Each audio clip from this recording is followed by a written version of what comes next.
you looked at the video, what did you see sort of stood out to you? Who played well? Well, it's almost like a recording. We had 12 possessions. We get one takeaway, 2 stops on downs, 5 punts, 3 field goals and touchdowns, so that's a pretty good day. But we just still continue to have so many plays that, kind of misfit or misexecuted, things that are really simple that work on the practice field that has to get better. On the other hand, I thought the players played with great effort, played physical. I thought we played probably better in the second half. We also had longer possessions in the second half, though. But overall, I mean, it's the same old story. The kids come, they play physical, they play hard, they play with great emotion. They're playing well under some pressure situations. We're keeping people out of the end zone. But I think we can play a heck of a lot better defensively, and I think we're going to have to. What do you think of that second quarter, Ellis, when you guys are scoring as much as you are, but it's on 30 seconds, a minute, and your defense is really barely getting a chance to catch its breath? It's, it can be a problem if you're having some adjustments or something that really need to be made, but anytime you're scoring quickly, to me, that's not a problem. Now, as far as us making adjustments on the sideline or maybe, cleaning up something on an assignment or something, a new formation the other team has played, shown us, and we haven't had in practice, that would be the only thing. Conditioning has not been a problem. We've had good substitution and rotation. Anytime we have a quick turnaround like that, we'll try to rotate our guys in most positions, and so it's no problem at all. It's the short ones and short possession where you don't score, you give good field position. That's when you really got to step up defensively and make a big play.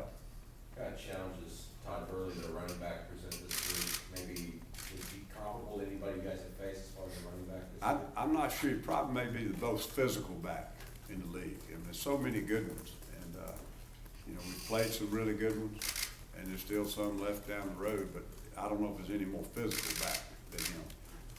Whether he's back up to full speed, he's certainly had an ankle injury that kept him out for weeks at a time, and he's certainly going to be a load when you go from playing probably the most inexperienced quarterback starting in the league right now. In yesterday to probably the most experienced quarterback in the league. That's going to be the issue.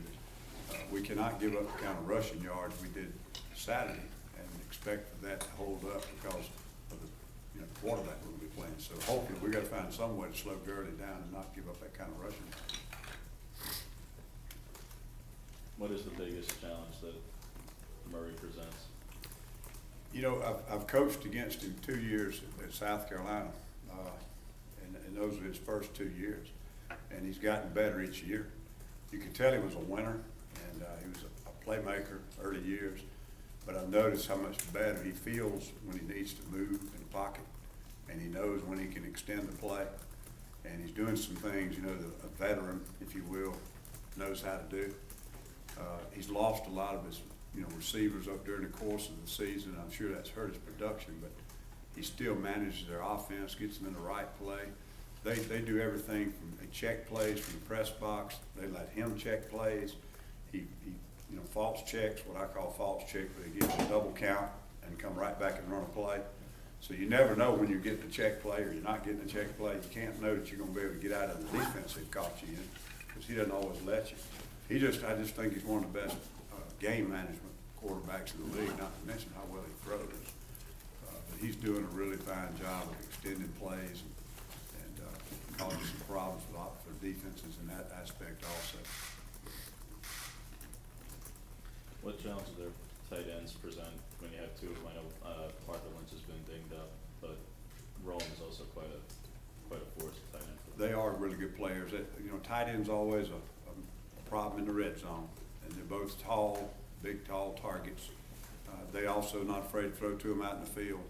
They do a good job of running them vertical, and they also do a good job of running out cuts and 7 cuts, corner routes on the backside of their twins, and it keeps your defensive backs from overplaying the 2 receivers. But they have 2 good tight ends. I don't see them on the field quite as much together, but they do put them on there sometime with 2 back and 2 tight ends. But they're very good receivers and big targets, and it's something we haven't had to deal with in a while. How big is the challenge, going forward now? Obviously, the big rivalry game with Georgia, and then, potentially #1 top 10 matchup with Alabama. So how big is that challenge going forward? Well, right now, we're just worried about this game. Georgia's getting some of their players back. I don't think there's any question at the beginning of the year they're one of the best football teams in the country. They had an injury bug and suffered some defeats there during that period of time. We're getting ready to get at least a partially revitalized Georgia team, and that's all we're thinking about right now. We've had a heck of a season. We're very proud of the players. We've put ourselves in a position that people can talk about that, but right now what we've got to do is focus on Georgia. I mean, they're a really good football team, and we're going to have to play better in some areas to beat them. How did Casanova play against Tennessee? Very productive, but inconsistent. I think it was some things that confused him. Had a couple of different formations that confused him a little bit, but then I thought he was a little bit inconsistent on his base run fits, but he really made a lot of plays, a lot of tackles.